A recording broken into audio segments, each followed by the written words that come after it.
bagian yang kedua, Filipi 1 ayat 29. Filipi 1 ayat 29. Kita baca dulu Roma. Saya akan mengajak kita membaca bersama-sama. Roma 8 ayat 28 dan 29. Demikian firman Tuhan.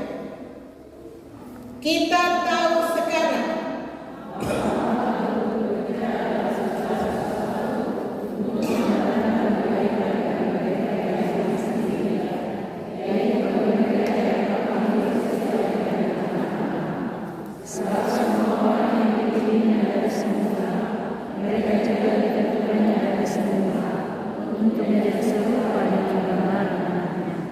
supaya ia anaknya itu menjadi yang sulung di antara banyak saudara.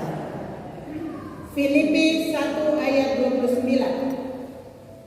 Sebab kepada kamu dikaruniakan bukan saja untuk percaya kepada Kristus, melainkan juga untuk menderita untuk Dia.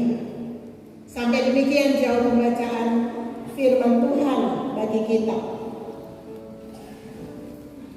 Ibu-ibu yang Tuhan Yesus kasihi, tadi kita mendengar banyak pujian dan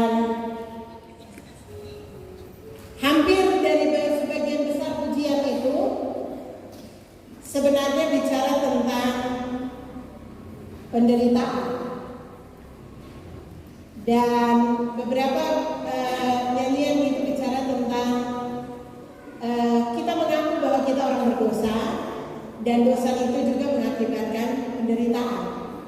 Hari ini saya mau mengajak kita untuk melihat tentang orang percaya dan penderitaan.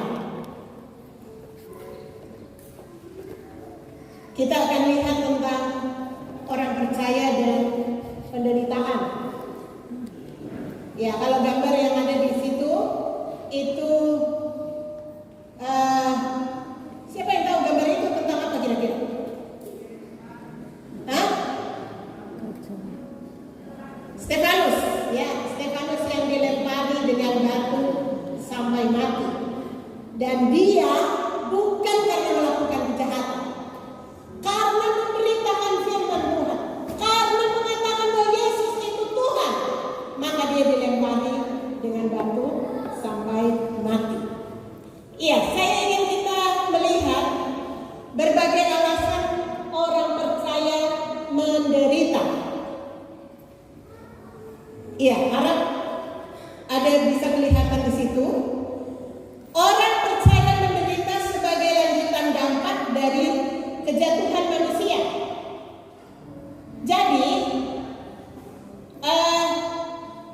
kalau kita lihat gambar Stefanus tadi, kita perlu memahami bahwa menjadi dekat dengan Tuhan, menjadi orang percaya yang sungguh-sungguh menjadi anggota PW yang mengasihi Tuhan, menjadi anggota PW yang memberi hati, jiwa, seluruh tubuh untuk Tuhan, itu bukan berarti kita lepas dari penderitaan, cobaan, dan godaan.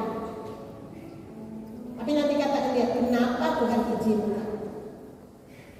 Nah, yang pertama kita harus tahu dan kita selalu harus ingat, beberapa lagu tadi juga mengatakan bahwa orang percaya menderita itu sebagai lanjutan dampak dari kejatuhan manusia, Adam dan Hawa, sehingga dosa memasuki dunia, dan akibat daripada dosa memasuki dunia, penyakit, kesusahan, pertikaian, dan kematian,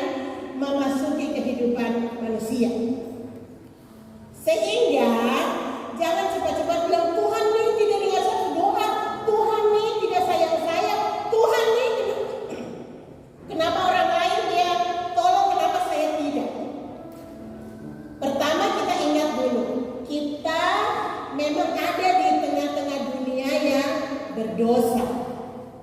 Jadi bisa saja penderitaan itu kita alami.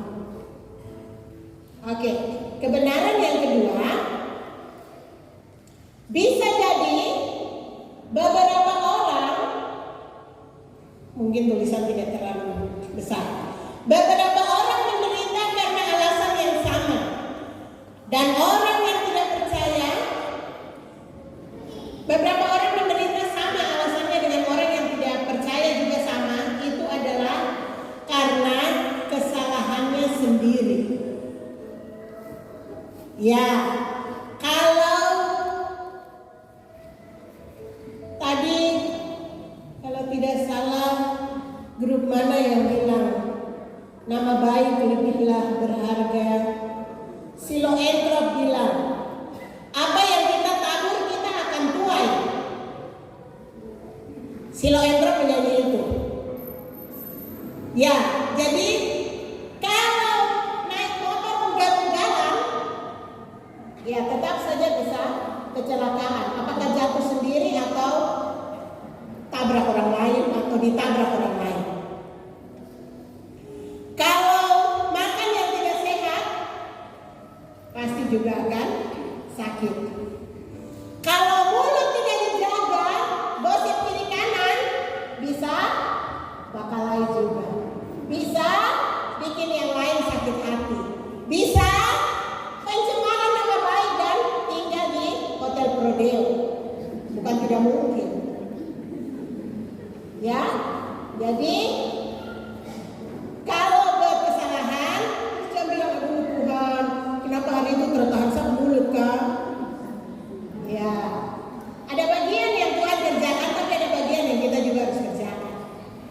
Dan kita tidak kerjakan, kita tolak di orang lain, tolak di Tuhan. Ya, kalau ada dalam keadaan itu perlu sadari, perlu bertobat. Ya, tadi ada satu grup yang bilang, Tuhan, terima kami yang sudah lari daripadamu. Kami kembali via Dolorosa. Iya, kami sudah jauh dari Tuhan. Karena kami jauh dari Tuhan, makanya kami tidak ingat firman Tuhan. Terus kami kerjakan yang kami mau. Yang kami mau itu menuntun kepada dosa, dan akibatnya kami menderita. Nah, kalau sudah karena dosa, langkahnya adalah bertobat. Bertobat itu artinya, kalau dulu saya jalan ke sini, sekarang saya berbalik jalan ke sini. Dan kalau dulu tukang maki-maki, sekarang suka memuji. Jadi tidak bisa maki-maki dan memuji itu satu kaligus, Kalau bilang hari ini mau memuji Tuhan, berarti ambillah keputusan untuk pakai mulut untuk memuliakan Tuhan. Karena tidak ada satu orang yang mengabdi kepada dua tuan. Nanti dia lebih mengasihi yang satu daripada yang lain. Kalau mengabdi sama Tuhan dan iblis, nah sudah berapa urusan di tengah-tengah saja. Yang di tengah-tengah itu tak colok. Misalnya kita pikir kayak saya itu dari BSD jadi. Tahu nggak ada mungkin PWE dan bilang, mari kita pergi ke BSD dan mari kita naik perahu.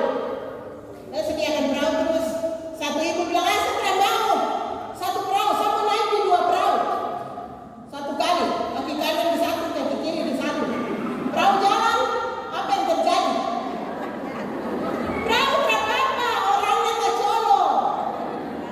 Oke? Kita tidak bisa mengabdi sama dua tuan.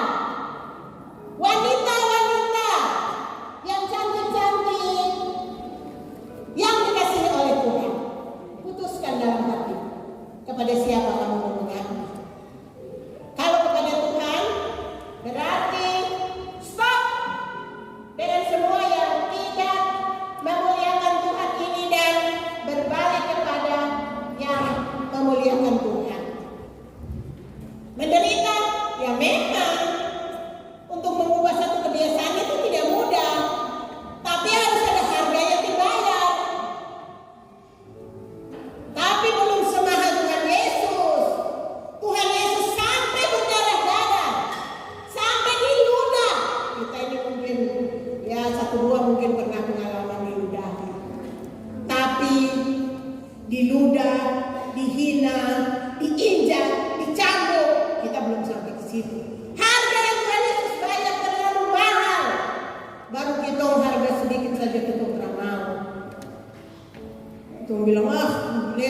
sakitnya tuh di sini. Deh, perasaan ini lebih penting daripada kehendak Tuhan nih. Ya artinya kita mau ikut siapa? Kalau mau ikut Tuhan berarti perasaan pun kita harus rela korbankan demi Tuhan. Dan kalau kita masih perasaan itu sama Tuhan, Tuhan luka ini Tuhan. Saya kasih di Tuhan pertama. Percaya. Siapa yang buat hati? Tuhan. Siapa yang buat seluruh organ? Tuhan. Dan kalau kita kasih ke Tuhan, Tuhan menyembuhkan dengan luar biasa. Tapi kalau kita tahan marah terus, marah itu bikin tidak banyak sukacita. Tidak banyak sukacita itu juga ujung-ujungnya bisa jadi penyakit. Ya gampang-gampangnya tuh udah bilang marah-marah terus darah tinggi terus stroke terus stop.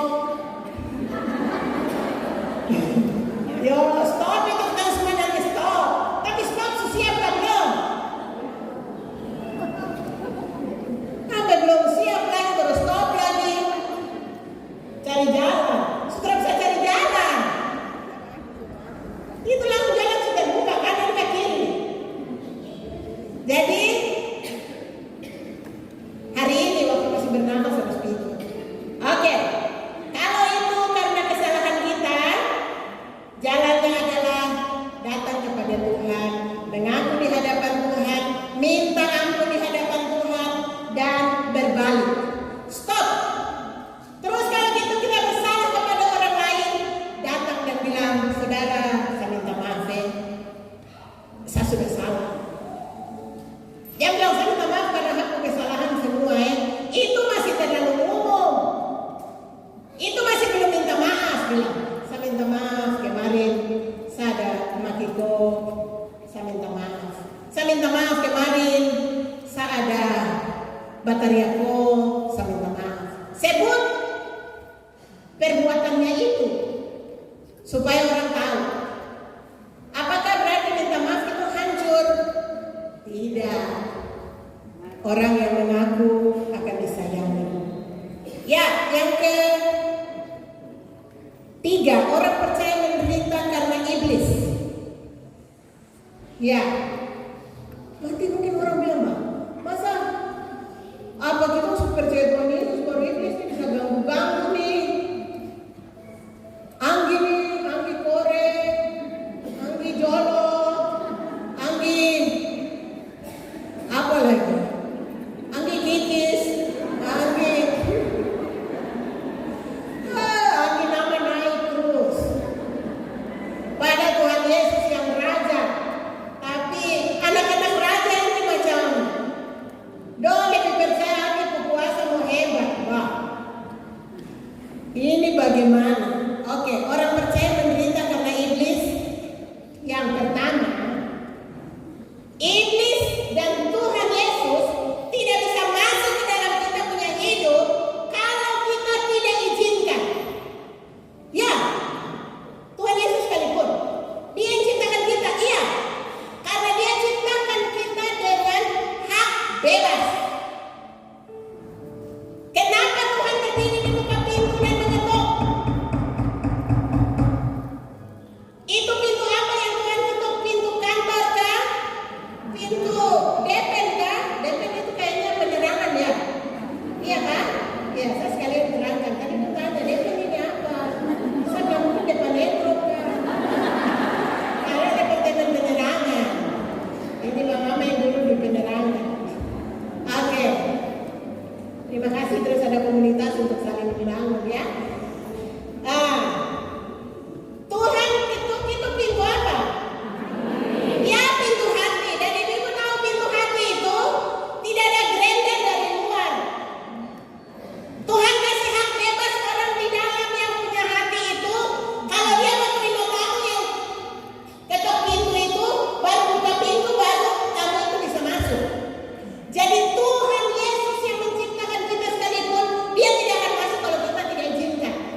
bisa terlihat. Tapi begini, kadang-kadang itu baru diperiksa 1 kali, terus langsung bilang, ya dokter bilang terada. Jangan mau puas cuma 1 kali, cari lagi. Tidak mungkin kalau kaki pincang itu karena sesuatu yang lain. Tidak makan ikan teri, tidak makan daging, tidak makan ini kok asam urat juga tidak baik. Harus cari. Jadi dokter, saya tidak puas, saya harus mau cari apa yang terjadi dalam seluruh tubuh ini. Nah, kalau sudah cari beberapa dokter, beberapa kali pemeriksaan tidak ada, oke, baru kita coba lihat ini ada apa. Nah, kalau pelayanan begitu kita akan periksa. Kita balik ke belakang. Pernah minta tolong gak sama orang lain yang bukan di dalam Tuhan? Atau ada orang di dalam Tuhan juga, tapi pada syarat-syarat seperti itu. Karena ada juga dukun Kristen pakai salib, ambil air kemari, colok kalung salib ke dalam air, terus minum makan. Sio, tonton salib itu ada 2. Dan sampai tadi dari dia boleh baru keringat baru masuk ke dalam air, baru kita minum lagi. Sio, itu yang bikin Tuhan jinak sama dia. Ya, seperti itu. Mungkin pernah buka pintu di masa lalu. Pintu itu yang iblis masuk ke dalam. Bisa jadi kutuk dari turunan. Misalnya Tete itu dukun besar. Nah, keturunan kata 10 firman itu 4 keturunan. Keturunan pertama, kedua, ketiga, keempat. Kalau kita keturunan yang keempatnya, papa ketiga, Tete yang dukun ini kedua, berarti kita masih kena, kita anak juga masih kena. Kalau hitung dari dia, bisa itu yang menjadi pintu masuk. Bisa juga kita punya dalam satu pelayanan, saya menemukan bahwa kita punya pernikah yang tidak kudus. Artinya sebelum diberkati kita sudah hidup sama-sama sebagai suami istri. Itu juga bisa jadi pintu masuk yang iblis masuk. Sudahkah kita selesaikan? Sudahkah pernah kita berdoa untuk minta ampun dan putuskan semua ikatan dengan dosa persinahan, supaya kita dan keturunan kita akan menjadi bebas? Ya, kalau belum, nanti silakan bertemu dengan pendeta atau majelis yang mengerti itu. Majelis yang sekolah Alkitab malam akan mengerti bagaimana pelayanan itu. Ya, sehingga lihat, periksa, ada pintu-pintu yang terbuka, itu yang nanti bisa lewat di sini. Jadi coba cek. Tidak hanya berdoa putuskan, kita harus putus dari akar-akar. Kalau cuma berdoa putuskan, kita cuma putusnya punya itu batang saja, terus nanti muncul lagi. Tapi kita cari dari akar-akar. Oke. Jadi bisa karena itu. Tapi bisa juga yang kedua, Tuhan izinkan penderitaan itu. Nah, kalau Tuhan izinkan penderitaan itu, biasa ada damai sejahtera dalam kita punya hati. Yang keempat, orang percaya mengalami penderitaan karena menjadi manunggal dengan Yesus, berusaha menjadi serupa dengan Yesus. Itu yang dikatakan di dalam Roma.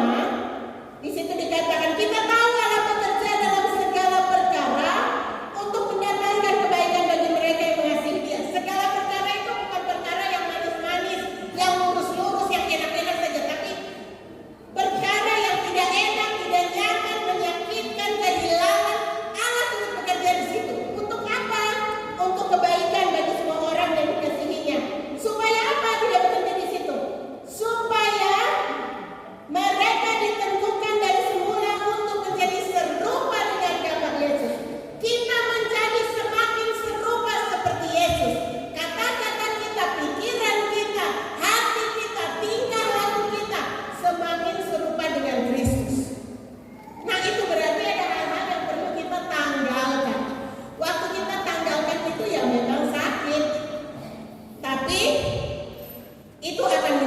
Jadi orang percaya mengalami penderitaan karena mereka menjadi manunggal dengan Yesus.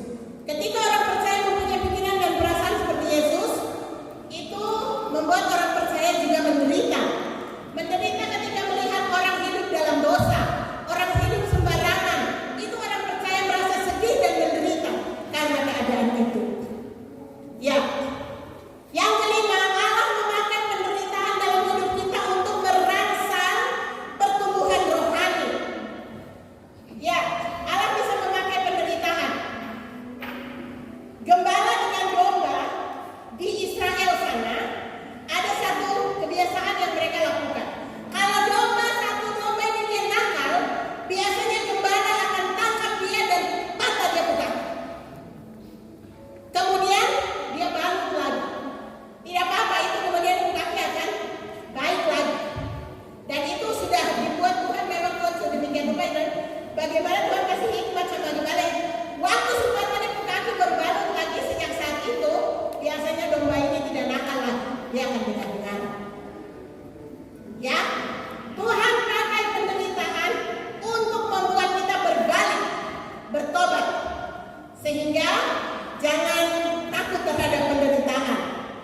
Dan kalau Natal jangan menyanyi seperti ini ya. Sebenarnya tidak apa-apa menyanyi, cuma kesan lagu itu kadang-kadang saya terganggu.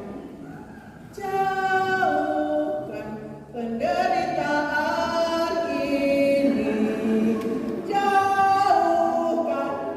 Nah, kalau kita tidak siap untuk menderita, aduh jangan hidup. Karena itu sudah satu paket dari kehidupan, penderitaan. Jangan bilang jauhkan, tapi Tuhan mampukan saya untuk menghadapi, mengelalui penderitaan ini. Lihat, Tuhan memakai penderitaan dalam hidup kita untuk merangsang pertumbuhan. Kita yang punya anak, bayi, coba kita flashback. Umur 0 sampai 1 tahun. Sebentar gigi mau tumbuh, panas. Sebentar mau jalan, mencret-mencret. Sebentar tulang mau kuat, panas. Seperti itu, ya toh? Kita alami semua. Terus dapat vaksin, panas semua, terus sampai vaksin. Ya, khusus untuk anak-anak tidak boleh ya, harus lengkap ya. Dulu kita tidak terlalu banyak orang di Papua, tidak apa-apa. Sekarang sudah terlalu banyak dan terlalu banyak penyakit. Jadi jangan sampai tidak vaksin lengkap untuk anak-anak. Itu saya mau bilang bahwa setiap sakit itu menunjuk kepada satu perubahan.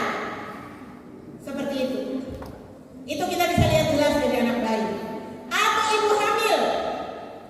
Aduh, bulan pertama. Muka sampai pikir semua lewat sudah. Ada yang sampai menyerang-nyerang. Sampai harus sudah berapa kali sudah. Padahal kemarin dia buang.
kalau kita bilang kita ibu Kristen, pengikut Kristus, hari ini kita harus set, kita punya mindset, kita punya pikiran bahwa penderitaan itu bagian dari kita punya kehidupan kekristenan. Tidak usah takut. Hadapi, dan Tuhan bilang, saya akan kasih hikmat, saya akan kasih damai sejahtera untuk kamu ketika situasi-situasi itu datang. Ya, Yusuf, satu anak yang disayangi dalam rumah, kemudian satu waktu dia kakak-kakak mereka tangkap dia, buang di perigi kosong. Dia pikir sudah saya mati di sini. Tapi akhirnya terjadi, mengambil dia jual ke Mesir. Di Mesir dia sudah pikir, aduh sudah, dia tidak tahu apa yang terjadi. Kita yang tahu akhir cerita. Yusuf tidak waktu itu. Kemudian dia dijual. Oh syukur dapat keluarga pejabat. Siap, tapi keluarga pejabat ini, mama ini terjadi. Dia kalau lihat pucuk-pucuk yang mantap-mantap ini, hati geli-geli. Jadi firman Tuhan bilang, tiap hari dia pucuk-pucuk Yusuf. Aduh, berat tahu dia bilang ganteng. Nah, sudah sampai satu kali Pak Tua dinas, semua orang berada rumah. Dia tangkap Yusuf dan dia bilang, mari tidur dengan saya.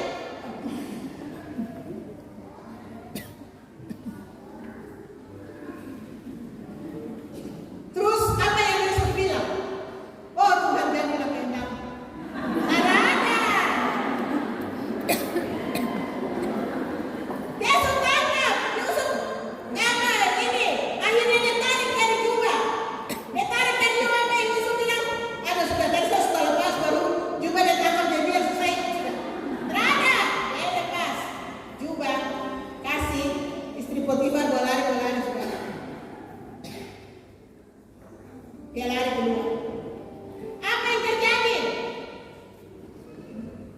Setelah semua orang datang, dia sudah lihat, dia sudah salah, lalu sudah mulai berteriak, Yusuf dia memperkosa saya, Yusuf memperkosa saya. Yusuf bela diri tapi tidak didengar. Suami datang. Suami ini sebenarnya sudah tahu. Suami bukan terkenal. Tapi ya sudahlah. Sudah Yusuf masuk penjara. Dalam beberapa waktu dari narapidana menjadi orang kedua sesudah Firaun. Dan Yusuf bilang, memang kamu mereka-rekakan sesuatu yang jahat untuk saya, tapi Tuhan mereka-rekakannya untuk kebaikan. Tuhan mau kerja sesuatu untuk kerajaan dan maksudnya. Tuhan mau memelihara bangsa Israel. Tuhan izinkan Yusuf menjadi bagian daripada menikmati penderitaan itu.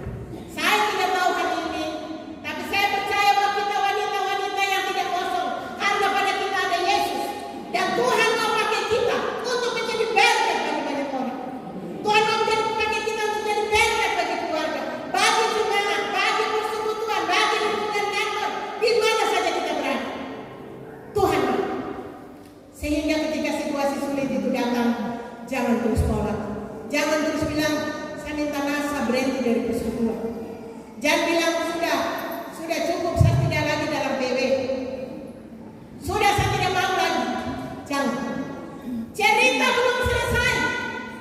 Kalau Yusuf menyerah pada saat di penjara, cerita tentang istana tidak akan jadi. Jadi jangan menyerah. Yang majelis yang baru, kita bilang sudah, kerajaan sudah, saya mundur sudah. Mungkin telah bicara tapi lama-lama sudah tidak datang pelayanan. Jangan. Penderitaan itu bagian yang Tuhan izinkan untuk kita bisa menjadi instrumen, alat di dalamnya untuk kemuliaan Tuhan. Bukan untuk kita, untuk Tuhan. Yang kedua, Yesus. Yesus karena mengasihi umat, dia yang menjadi tumbal supaya kita manusia diselamatkan. Yesus menderita, dan kalau di bawah salib dia bilang sudah terjadi.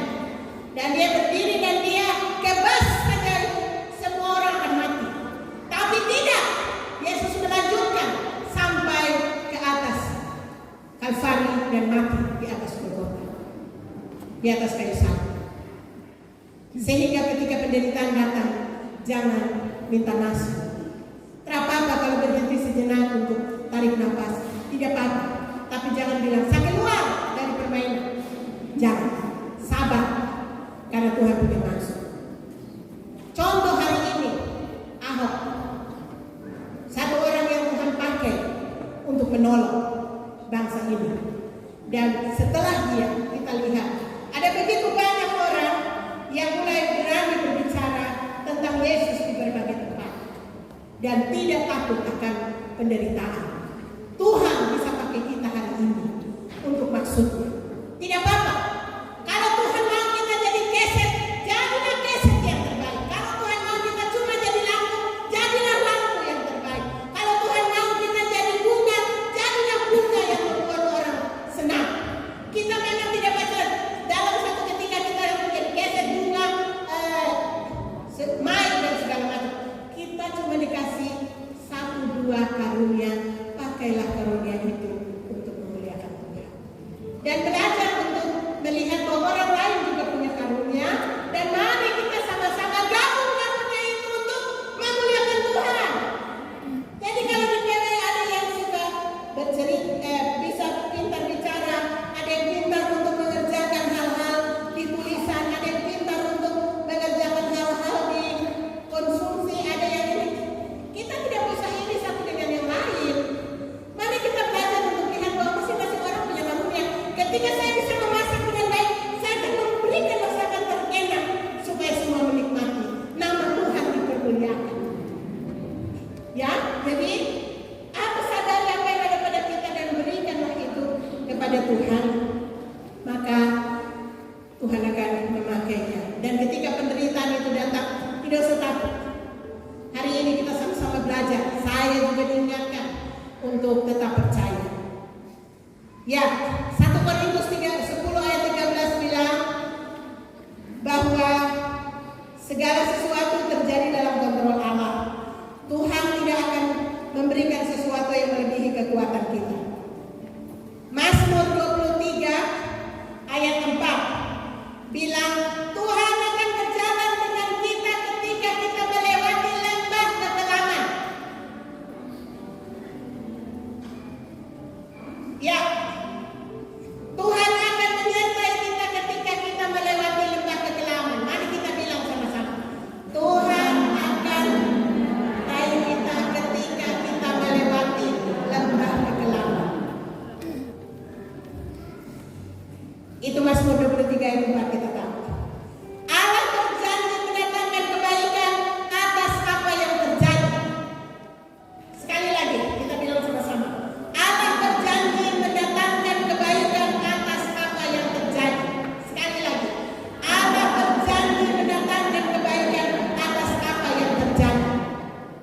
Mungkin hari ini kesulitan, mungkin hari ini kita bergumul dengan suami, dengan keadaannya. Hari ini, mungkin hari ini ada ketidaksetiaan yang terjadi di antara kita punya hubungan. Tapi jangan pegang kenyataan, jangan pegang perasaan kita, pegang firman Tuhan, pegang firman Tuhan. Tadi teman-teman dari Tehilako bilang, tanpa firman-Mu semua akan hampa. Karena firman-Mu imanku dikuatkan dan hatiku bersorak-sorai dan jiwaku disegarkan. Pegang firman Tuhan. Kalau Tuhan tidak bawa dia kembali bersama-sama dengan kita, Tuhan akan kasih kekuatan kepada kita untuk melalui semua hal. Tuhan akan cukupkan semua yang dibutuhkan oleh anak-anak. Kalau Tuhan mau kasih kembali, Tuhan akan melakukan. Tapi kalau tidak, tetap akan ada kekuatan untuk kita. Tetap jalan. Ada Tuhan. Selalu ada harapan. Tidak usah pikir baik dan merasa jeruk. Tidak ada harapan di situ. Ya. Sepahit apapun Tuhan Yesus ada, Dia akan membuat yang pahit menjadi manis. Kemudian ya, Tuhan bilang dalam semua situasi itu Tuhan memakai seperti Roma 8:29. Mimbar ini kalau dia tidak mau kasih dia punya diri untuk diskap, digergaji, dipaku, dia akan tetap jadi kayu yang tinggal di luar. Tapi karena dia bersedia memberi diri diskap, kalau dia misalnya dia makhluk hidup, dia diskap, dia digergaji, dia dibikin bulat, dia dicat, sudah amplas sampai sakit baru dicat lagi, pasti pedih sekali. Tapi dia memberi diri, makanya dia bisa jadi mimbar untuk pendeta dan hamba Tuhan yang berdiri di sini untuk menyampaikan firman. Kita, kalau kita tidak mau Tuhan potong apa-apa yang tidak berarti dalam hidup kita, kita akan tetap seperti Maria Belina bilang, aku masih seperti yang dulu. Sion, tak ada perubahan. Jangankan, ya, biarlah hari ini kita juga menyanyi, ku bukan seperti dulu lagi, tetapi sekarang ku adalah ciptaan yang baru. Saya tidak takut terhadap penderitaan. Mari kita bilang, saya tidak takut terhadap penderitaan. Tuhan ada menolong saya. Ya. Yang keempat, jangan lupa bahwa Yesus itu menanggung penderitaan kita. Kita baca sama-sama Ibrani 4 ayat 15. Itu satu ayat yang sangat menghiburkan ketika kita ada di dalam penderitaan. Ibrani 4 ayat 15. Ibrani 4 ayat 15.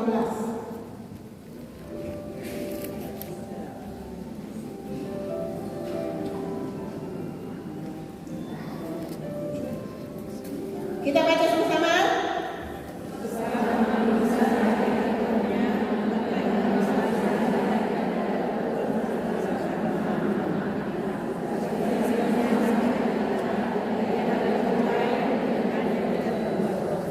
Sebab iman besar yang kita punya yaitu Yesus bukanlah iman besar yang tidak dapat turut merasakan kelemahan-kelemahan kita, sebaliknya sama dengan kita.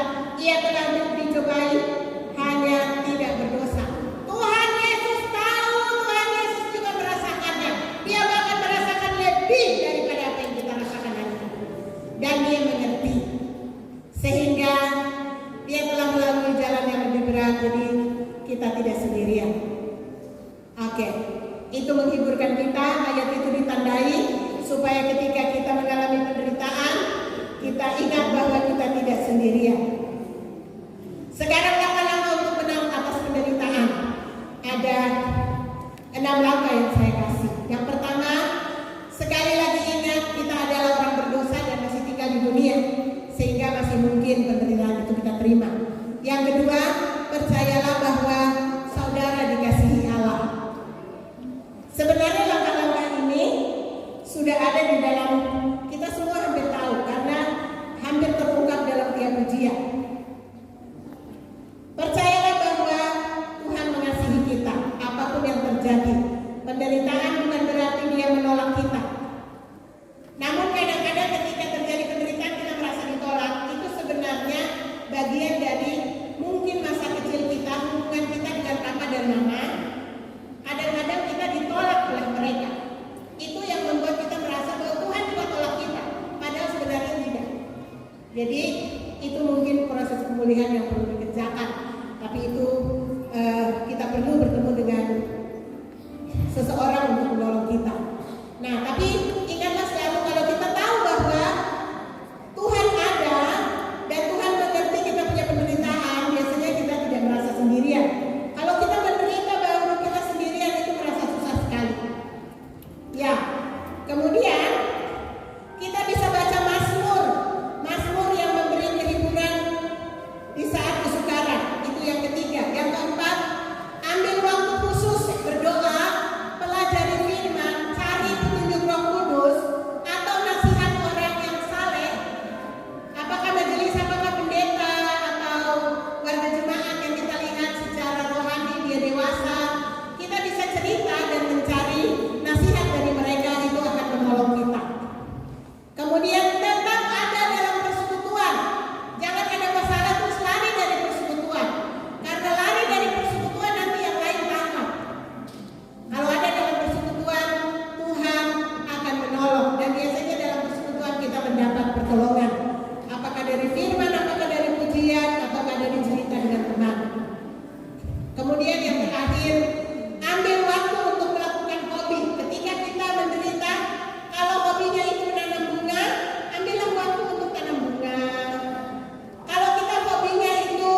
bisa tahan terhadap penderitaan itu.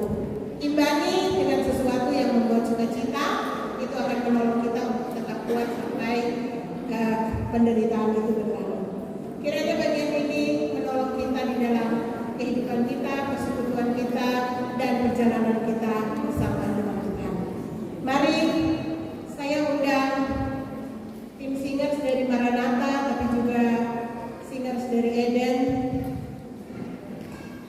Mari kita ambil waktu, bisa Eden dan Maranatha boleh bergabung.